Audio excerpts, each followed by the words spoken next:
nosotros, donde quiera que usted se encuentre. Son 5 de la tarde con 8 minutos en todo el Perú. Y de acuerdo al lugar en el que usted se encuentre escuchando RPP Noticias a través del Internet, pues usted tiene una hora diferente. Gracias por estar con nosotros. Soy el doctor Elmer Huerta. Encantado de estar con ustedes en esta tarde.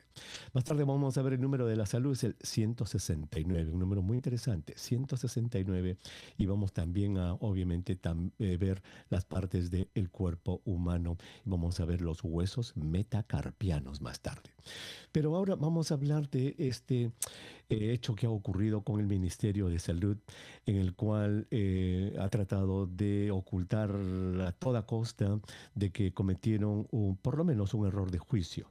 No ha sido un error de negligencia, obviamente, pero ha sido un error de juicio lo que ha cometido el Ministerio de Salud. ¿En qué sentido? Lo que me parece a mí. Que alguienes, algunos, decidieron, por alguna razón X, que las personas mayores de 70 años del Perú y los profesionales de la salud del Perú debían ser considerados como profundamente inmunodeprimidos. Profundamente inmunodeprimidos. Al ser considerados las personas mayores de 70 años y los profesionales de la salud, al ser considerados como profundamente inmunodeprimidos, alguien autorizó que se le dé una dosis de la vacuna de Moderna de 100 microgramos, que es el doble de lo que se usa para una persona que no está profundamente inmunodeprimida. Como consecuencia, aumentaron los efectos secundarios y queremos ser muy claros en esto. No es de que se hayan intoxicado, porque no existe intoxicación por vacuna, no. Simplemente que tuvieron más efectos secundarios. Ese es el error de juicio. ¿Quién decidió eso? Ese es el problema. Pero en vez de decir, mire, hicimos esto, siguen, y hoy día el ministro de Salud dijo, no hay error, empecinándose tercamente en ocultar y tapar con un dedo la luz del sol. Vamos a hablar sobre este asunto hoy día en el programa y vamos a ver dos aspectos. Uno, rápidamente, es el aspecto ético de lo que significa esto, el aspecto administrativo, y el otro, el aspecto ya biológico. Vamos a ir en primer lugar con la doctora Silvia Pesat. Ella es exministra de Salud y es médico, especialista en salud pública, y la saludamos a la distancia. Silvia, qué gusto de saludarte. Muy buenas tardes. Muchas gracias, Elmer, por la invitación. Gracias a todo el público por escucharnos hoy. Muy bien. Silvia, quisiera entrar de acuerdo contigo. A ver, las vacunas que se dan son vacunas de primera y segunda dosis, las que tienen dos dosis, eso se llama el esquema básico, ¿verdad? Y todo lo que ya viene después de eso se llaman refuerzos, ¿verdad? La tercera vacuna sería el primer refuerzo y la cuarta dosis sería el segundo refuerzo, ¿verdad? Correcto, en vacunación tenemos diferentes vacunas y diferentes vacunas tienen diferentes números de dosis para constituir el esquema completo. El esquema completo es de 2 dosis y además tienes refuerzos que se van dando dependiendo de las decisiones que se tomen en cada país en este momento. Correcto. O sea, hay países que no han dado segundo refuerzo, hay países que sí han dado segundo refuerzo y también eso debe quedar claro. Es una decisión individual de los países. Pero el concepto para nuestros oyentes es que lo que va más allá de la segunda dosis ya se llama refuerzo, ¿cierto? En este caso sí, por supuesto. Lógico. Y ese en inglés se llama booster, ¿cierto? Booster o refuerzo, sí. Muy bien.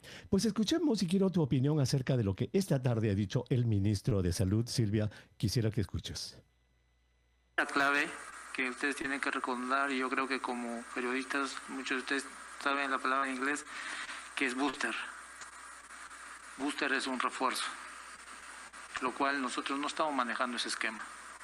Nosotros estamos generando un esquema. Es cuarta dosis, no son dosis de refuerzo. Eso hay que tener presente. No es dosis de refuerzo, es cuarta dosis. ¿Qué dices a eso, Silvia? No había escuchado eso, pero yo creo que deben el ministerio en este momento basarse en el conocimiento y en la capacidad técnica del comité de vacunas, que es gente muy capacitada. Pero este es el ministro de Salud, que no se desplomó, se cayó. ¿Te acuerdas de esa frase famosa que los políticos inventaban? Ahora resulta que no es refuerzo, es cuarta dosis. ¿Qué está hablando este señor? Pero sí, es la dosis número 4, por supuesto, pero técnicamente, o sea, a ver, Ya, no puedo explicar lo inexplicable. Yo te puedo decir que exacto. lo ideal no hay que tratar de explicar lo inexplicable. Exactamente. Lo que sí podemos hacer es hacer a la gente entender de que esta vacuna número 4 o esta vacuna número 3 es el refuerzo 1 y el refuerzo 2. Entonces, que el señor ministro diga que nosotros no estamos dando refuerzos, sino cuartas dosis, me parece, la verdad, que no tiene sentido. Ojalá que, como tú dices, sus asesores, la verdad que lo pongan en camino para que sepa qué cosa es una cuarta dosis y qué cosa es un booster. Ahora, Silvia, una vez conocida está tu opinión sobre esto, porque a mí me sorprendió muchísimo. Dije, yo le voy a preguntar a Silvia qué es lo que ella piensa. Yo lo escuché y no podía creerlo, la verdad. Silvia, quizás el problema más grande aquí es que este tipo de cosas, estas ineficiencias que se están produciendo en el ministerio, puedan mellar los programas de vacunación. Por favor, danos tu concepto, tu idea, para que nuestros oyentes, por favor, no pierdan la fe en la vacunación por este tipo de cosas que están sucediendo. Mira, lo primero que quiero decirte es acá que dentro de un aspecto ético es el valor de la verdad, ¿ok? Y nos debemos manejar dentro de ese estándar, el valor de la verdad. En pandemia hemos encontrado muchas situaciones atípicas, algunas porque no conocíamos y otras porque no hacíamos lo que podíamos o lo que necesitábamos hacer. Entonces, el programa de vacunación del Perú, tanto para niños como para adultos y adultos mayores, es un programa con vacunas seguras, confiables y que han mostrado resultados. Eso es lo primero.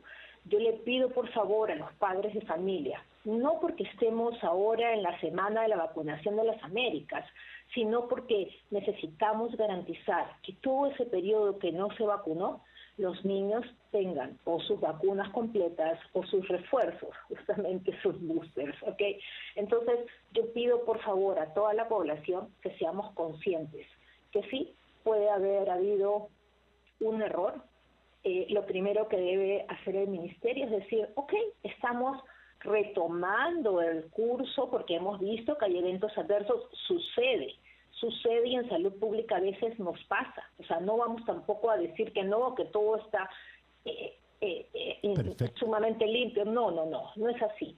A veces pasa y aprendemos de ese error lamentable, pero lo aprendemos y tenemos que rehacer todo, en este caso, el esquema. Y eso es lo que se debe hacer, y por eso es que han cambiado a la mitad de la dosis, tal como se muestra en los documentos internos del Ministerio de Salud, a lo cual prácticamente todos hemos tenido acceso. Correcto. Y yo creo que es muy importante lo que has dicho a nuestros oyentes, señora que está escuchando el programa, por favor, que este tipo de escándalos y cosas que estamos viendo no mellen su fe en las vacunas. Las vacunas infantiles, las vacunas de los adultos, las vacunas de los ancianos son elementos que han salvado millones de vidas en el siglo pasado y las siguen salvando. Así es que, por favor, no se dejen en vacunar a sus hijos.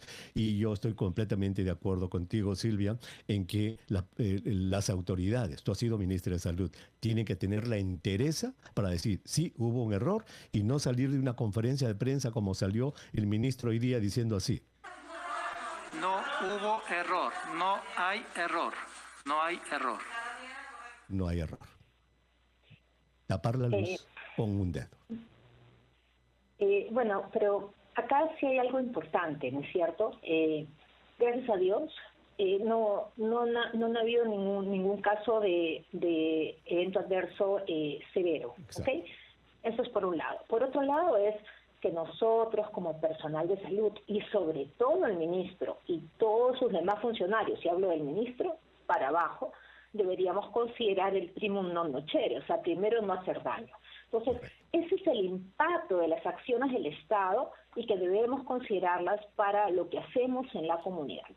El ministro y todos sus funcionarios, estamos hablando del director de intervenciones estratégicas, estamos hablando del viceministro, estamos hablando del mismo ministro, deben entender la implicancia de sus decisiones, para bien o para mal. Y además deben hacer algo que veo que no se está cumpliendo y que es, viste en inglés que se dice accountability, es algo así como rendición de cuentas.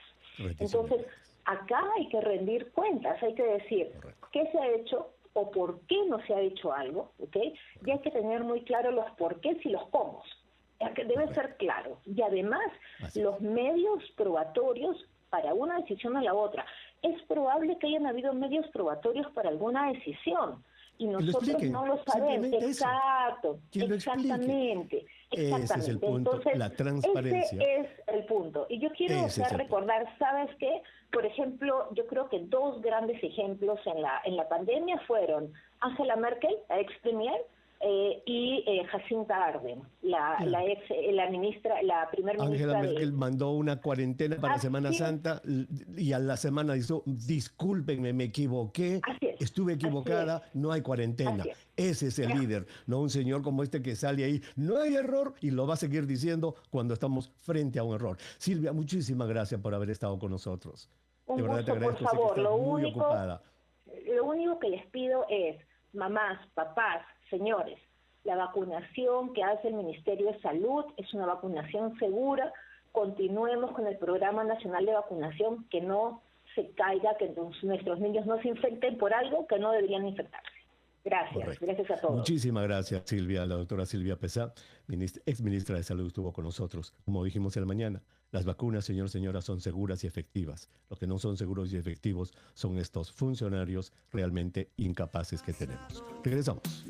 Aún estoy. El error clínico, el error científico que ha cometido el Ministerio de Salud en decir que las personas mayores de 70 años y los profesionales de la salud son completamente inmunodeprimidos, porque para estos inmunodeprimidos sí se puede dar una dosis doble de vacuna que la habitual, que la recomendada. Pues vamos a conversar ahora sobre los aspectos que a usted le importan más desde el punto de vista práctico. ¿Cuál es? Si usted que está escuchando el programa, señora, de repente usted recibió la dosis de 100, caramba, y sintió el efecto secundario, lo que sea.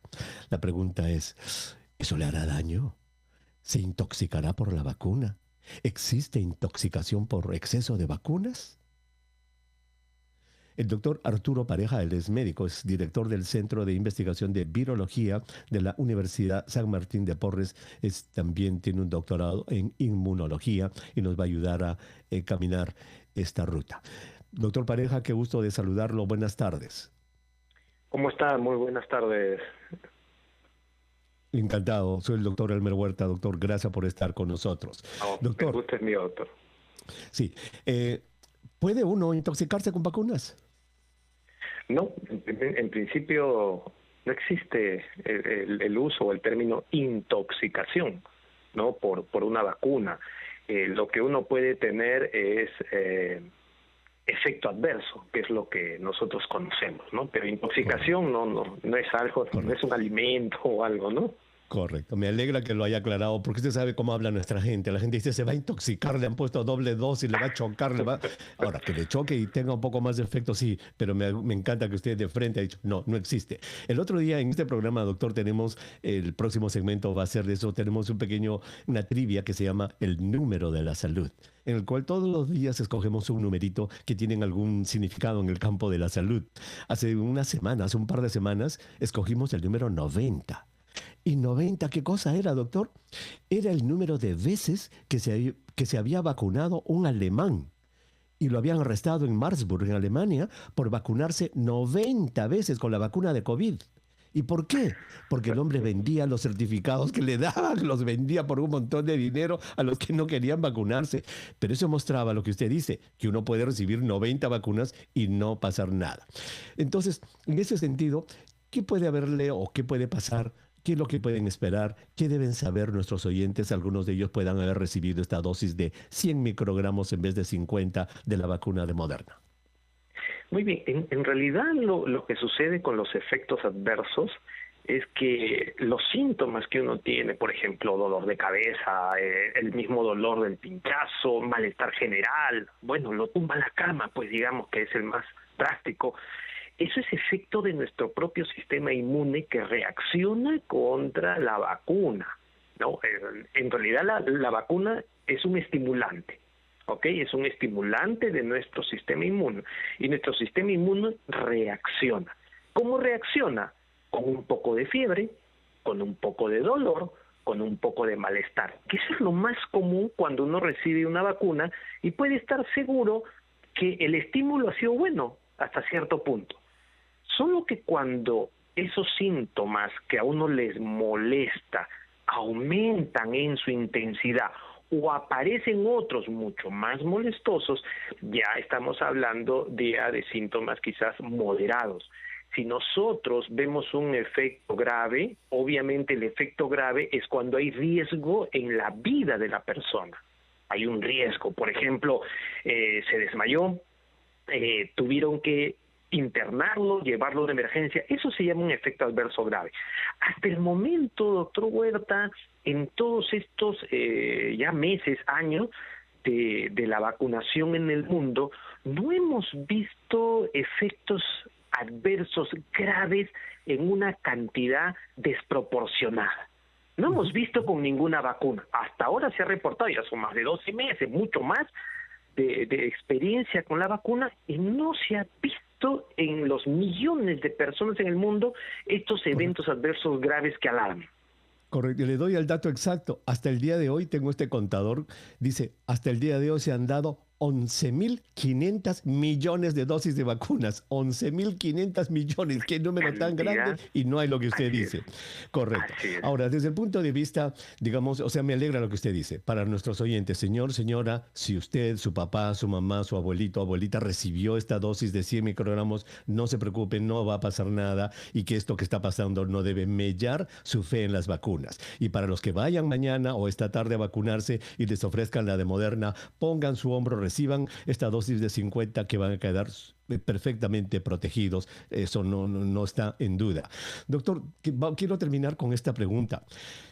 Sabemos que la vacuna de Moderna, en su permiso de autorización de emergencia en Estados Unidos, está para la dosis de refuerzo, es de 50 microgramos, ¿verdad? 50. Dicen ellos, excepto los que están muy inmunosuprimidos, pacientes con cáncer, diálisis, etcétera. Usted, si hubiera sido consejero del ministro de Salud, ¿hubiera puesto a los trabajadores de la salud y a las personas mayores de 70 años solamente por la edad en el grupo de inmunocomprometidos para que reciban 100 microgramos en vez de los 50 recomendados? Bueno, por supuesto que no. Y esa es, doctor Huerta, una buena pregunta, porque sería bueno tener dentro de sus consejeros alguien que conozca virus como un virólogo o alguien que conozca el sistema inmune como somos los inmunólogos. Entonces, obviamente que no. Ahora, hay que tener en cuenta que las dosis de refuerzo históricamente se dan a personas inmunodeprimidas o que demuestre que su sistema inmune no está trabajando bien. Ahora, yo comparto mi opinión con otros colegas. Nuestros colegas médicos que están trabajando presencialmente en el hospital, que están en una área de emergencia, recibiendo a todo tipo de pacientes infectados, todos los días están siendo bombardeados con el virus y otros virus. Y usted no me dirá lo contrario, reciben microdosis de esta estimulación. Y no es necesario darles una vacuna a altas dosis, y yo concuerdo con usted. Ahí figura lo que se llama el error fáctico de juicio de haber autorizado esa dosis que ha provocado todo este problema. Doctor Pareja, espero que no sea la última vez que conversemos con usted. Me encanta conversar con usted. Vamos a seguir en la próxima oportunidad. Muy agradecido por haber estado con nosotros. A usted. Gracias. Muy buenas tardes. Muchas gracias. El doctor Arturo Pareja es médico inmunólogo, director del Centro de Investigación de Virología de la Universidad San Martín de Porres. Y ya lo escuchó. Ese es el error que ha cometido el MINSA. Ese es el error. Haber dicho que las personas mayores de 70 y los trabajadores de la salud deben ser considerados como profundamente inmunodeprimidos, y les dieron la dosis de 100 en vez de darles la de 50. Quien decidió eso, o quienes decidieron eso en el MINSA, deben pagar por ese error, señor ministro de Salud. 169 casos de una hepatitis infantil de origen desconocido que está afectando a niños de 12 países. Mira, hepatitis significa inflamación del hígado en niños de causa desconocida. Los casos más numerosos están en el Reino Unido, que tiene 114, España tiene 13, Israel 12, Estados Unidos 9, Dinamarca 6, Irlanda 5, Países Bajos 4, Italia 4, Noruega 2, Francia 2 y Rumanía y Bélgica 1 cada uno. Los niños tienen entre 1 mes y 16 años. Y 17 niños de estos 169, casi el 10%, han requerido un trasplante hepático para salir. Se está sospechando que sea un tipo de virus que se llama adenovirus. Han eliminado todas las causas conocidas de virus, ya usted sabrá, la A, la B, la C, la D, todas esas eliminadas. Así es que estaremos atentos a ver cuál es la causa de este, ¿cómo le podemos llamar? Brote de hepatitis de causa desconocida en niños en el mundo.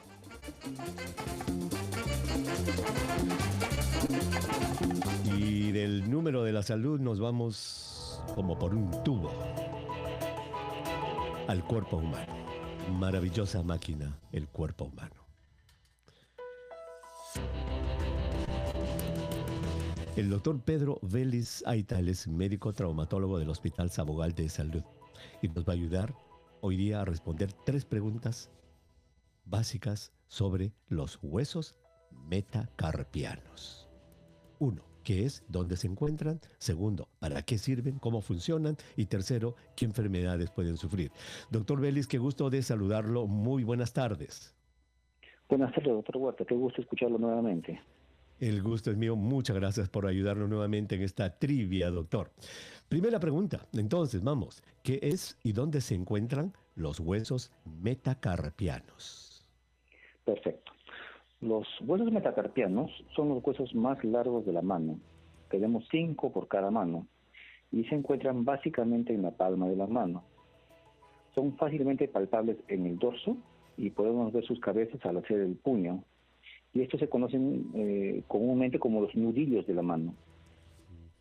Esas son las cabezas de los metacarpianos. Muy bien. Entonces son 5 huesos largos que forman el dorso de la mano y obviamente la palma de la mano, y cada uno va para un dedo conectadito con su dedo. 5 metacarpianos. ¿Para qué sirven y cómo funcionan? Los metacarpianos sirven para dar longitud y profundidad a la mano. Nos permiten agarrar los objetos con la ayuda de los dedos.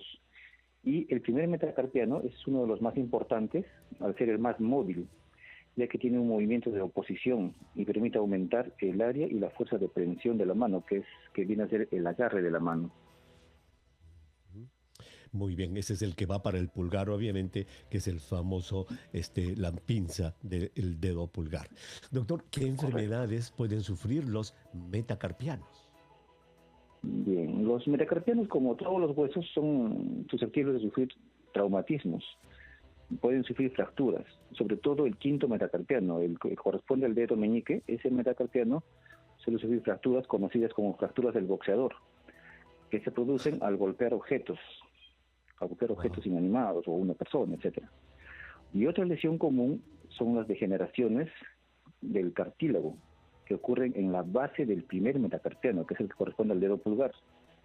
Se articula con el carpo y se produce una lesión conocida como risartrosis, que es la artrosis de esa articulación.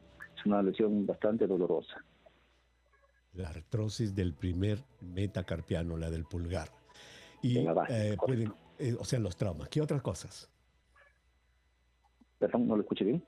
Sí, no, ¿qué otros, aparte de los traumas, nos dijo, la artrosis, la degeneración? Sí, la supongo que también pueden tener degeneración. tumores. Ocurren también tumores, como en cualquier parte del cuerpo. Pueden haber tumores en los metacarpianos. También sufren esguinces. Cuando uno se tuerce los dedos, en la articulación de los dedos con los metacarpianos, ocurren esguinces, lesiones de ligamentos. Fabuloso. Doctor Vélez, me ha encantado que usted va al punto, nos contesta ahí de frente lo que tiene que contestar, y eso ha ubicado muchísimo a todos nuestros oyentes. Le agradezco muchísimo que nos haya ayudado hoy día a entender, doctor Vélez, qué cosas son los huesos metacarpianos, dónde están, para qué sirven y qué pasa cuando se enferman. Muy agradecido, doctor. Gracias a usted, doctor. Gracias por la invitación. A su servicio. Encantado. el doctor Pedro Belizaita. Ya sabe entonces, señora. Tenemos 5 huesitos metacarpianos, con CA, carpianos. Otro día vamos a ver los metatarsianos, con T. ¿Dónde estarán tarsianos? No son marcianos, no. Tarsianos. Vamos a regresar, ¿le parece? Ya con sus llamadas telefónicas y sus mensajes de WhatsApp. 212-4100, 212-7165 en Lima, 0813-140 a nivel nacional. Y el WhatsApp que ya usted conoce, el 942-591-532. Y está listo, regresamos.